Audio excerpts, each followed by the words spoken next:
جہنم کہتی ہے اے پروردگار اس کو جہنم سے نجات عطا فرما۔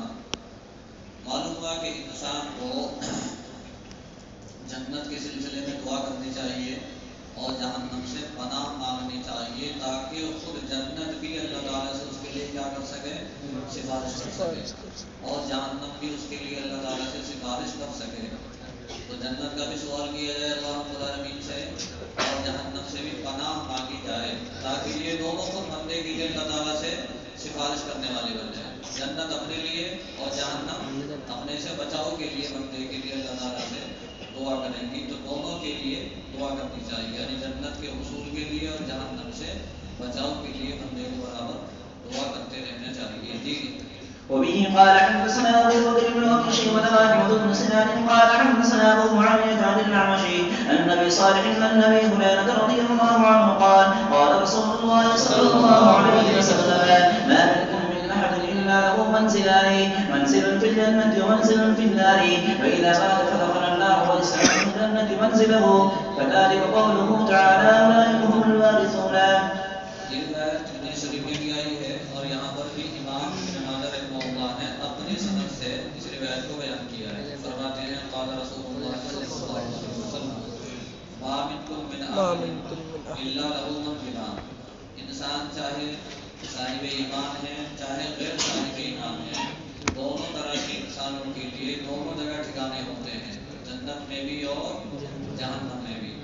اگر کوئی انسان بدعمالی کی بنیاد پر، کفر کی بنیاد پر جہنم میں جانے کا مستحق ہوا ہے اور جنت میں جانے کا مستحق نہیں ہو سکا، تو اس کا جو ٹھکانہ اللہ رب العالمین نے جنت میں بنایا تھا وہ ٹھکانہ اللہ رب العالمین صاحبان ایمان کو عطا فرما دیتے ہیں۔ اسی کو قرآن کریم میں بیان فرمایا اولئک هم الوارثون، کہ یہ ایمان والے ان لوگوں کے ٹھکانوں کے وارث ہوں گے جو لوگ ایمان میں داخل نہ ہو سکے اور کفر پر ان کا خاتمہ ہوا، اور کفر پر خاتمہ ہونے کی بنیاد پر کہاں گئے ہو، جہنم میں۔ تو ظاہر سی بات ہے کہ جو ٹھکانہ جنت میں اللہ رب العالمین نے مقدر کیا تھا وہ ٹھکانہ کیا ہو گیا، خالی ہو گیا، تو وہ ٹھکانہ اللہ رب العالمین کس کو عطا فرمائیں گے، ارباب ایمان کو عطا فرمائیں گے، صاحبان ایمان کو عطا فرمائیں گے، مؤمنین کو، متقین کو عطا فرمائیں گے۔ اسی کو اللہ رب العالمین نے اس آیت شریفہ میں ارشاد فرمایا جو 18ویں پارے کے بالکل شروع میں آئی ہے اولئک هم الوارثون، اور اس سے پہلے اللہ رب العالمین نے 7 صفات بیان فرمائی۔ کتنی صفات؟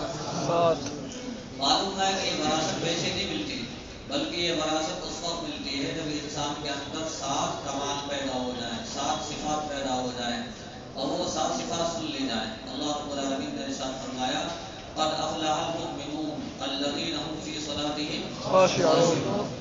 سب سے پہلی صفت یہ ہے کہ جب انسان نماز پڑھے تو نماز میں خشوع اور خضوع اختیار کرے، تذلل اختیار کرے، بندگی کا پورا اظہار کرے۔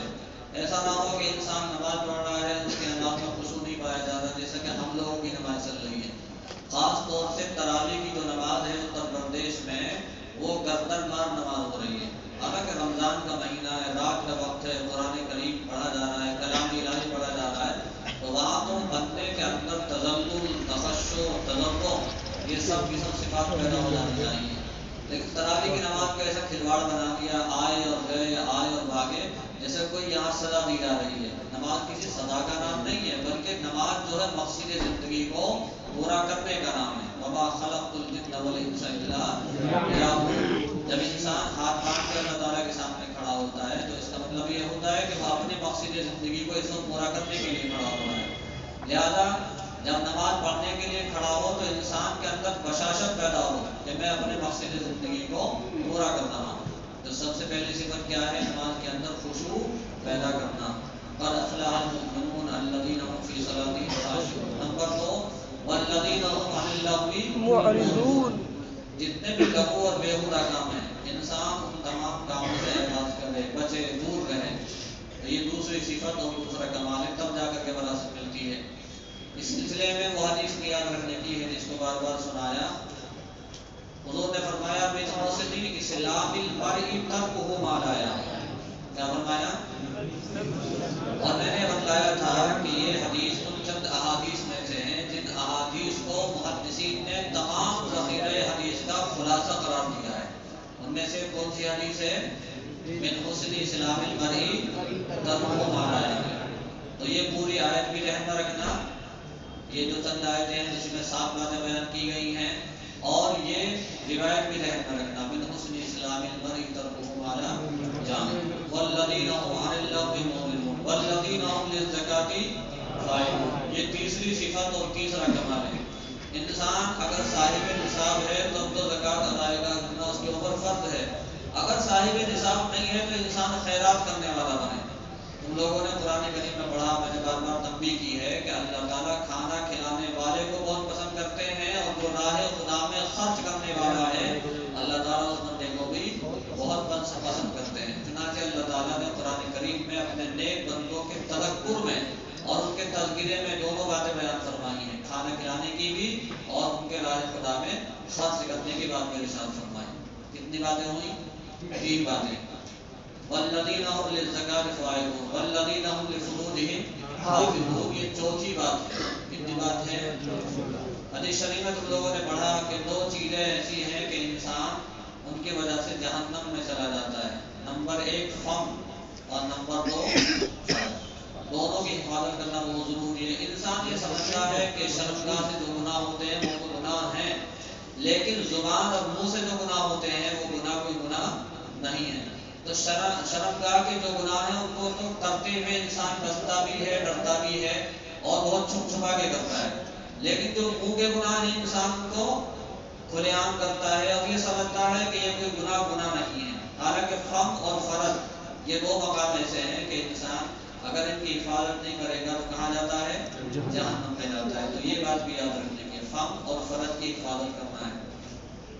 والذین هم لفروجهم حافظون الا على ازواجهم او ما ملكت ايمانهم فانهم غير ملومين فمن ابتغى وراء ذلك فاولئك هم العادون. اور آگے کیا فرمایا؟ والذین هم لاماناتهم وعهدهم راعون. یہاں پر 2 باتیں ارشاد فرمائی. کتنی باتیں؟ 2 باتیں. نمبر 1 ہمارے اندر امانت کا مادہ ہونا چاہیے. کیا مادہ؟ امانت کا. اور امانت کا جو مفہوم ہے وہ وسیع قرار دیا گیا ہے. ہم یہ سمجھتے ہیں کہ بس روپیے کا لینا دینا یہ امانت میں داخل ہے, اس کے علاوہ نہیں. تمام کی تمام زندگی اور زندگی کا ہر موڑ اور ہر مرحلہ گویا کہ امانت میں داخل ہے. زندگی کا ہر سانس کا میں داخل ہے, امانت میں داخل ہے. لہذا پوری زندگی کا ہر لمحہ تول کر خرچ کرنا انسان کی ذمہ داری ہے. ایسا نہیں بس موبائل دیکھ رہے گھنٹہ گھنٹوں بیکار جا رہا ہو. زندگی اور عمر یہ اللہ تعالیٰ کی بہت بڑی نعمت ہے اور اللہ تعالیٰ کی طرف سے ہمیں بطور امانت یہ دی گئی ہے. اور قیامت میں سوال کیا جائے گا, تم لوگوں نے بڑا سنا حدیث شریف میں لا تزول قدم ابن آدم حتی یسأل عن خمس. انسان 2 قدم آگے نہیں چل سکے گا جب تک کہ اس سے 5 چیزوں کے بارے میں سوال نہ کر لیا جائے, اس کی زندگی کے بارے میں. اور زندگی کا اہم زمانہ ہوتا ہے نوجوانی کا, تو نوجوانی کے بارے میں مستقل سوال کیا جائے گا. اور تم لوگوں کی جو عمر ہے وہ کون سی عمر ہے؟ نوجوانی کی عمر ہے. لہٰذا اس کی حفاظت کرنا بہت زیادہ ضروری ہے. حدیث نے پڑھا کہ وہ بندہ, وہ نوجوان شاب النشا فی عبادت اللہ, جس نے اپنی نوجوانی کو اللہ رب العالمین کی عبادت میں لگایا ہوگا تو ایسا نوجوان کل قیامت میں عرش الہی کے سائے میں لگا پائے گا. عرش الہی کے خصوصی سائے میں جگہ پانے والا ہوگا. تو امانت کا مفہوم بہت وسیع ہے.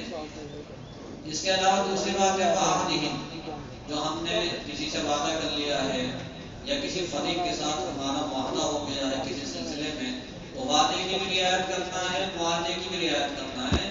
بلا عذر شرعی کے وعدے کو ایفا نہ کرنے کو گناہ قرار دیا گیا ہے اور معاہدے کو توڑ دینا اس کو غداری قرار دیا گیا ہے, گناہ کبیرہ قرار دیا گیا ہے. لہذا اگر 2 فریقوں کے درمیان کوئی معاہدہ قرار پا گیا ہے تو اس کا پاس کرنا, لحاظ کرنا, پورا کرنا واجب اور فرض ہے.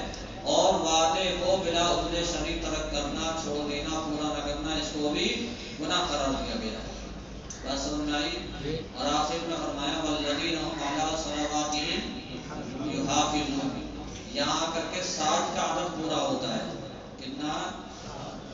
7 کا عدد پورا ہوتا ہے. نماز سے بات شروع ہوئی اور نماز کے بعد ختم ہو رہی ہے. نماز پڑھی جائے پابندی کے ساتھ تبھی محافظت کا مفہوم صادق آئے گا۔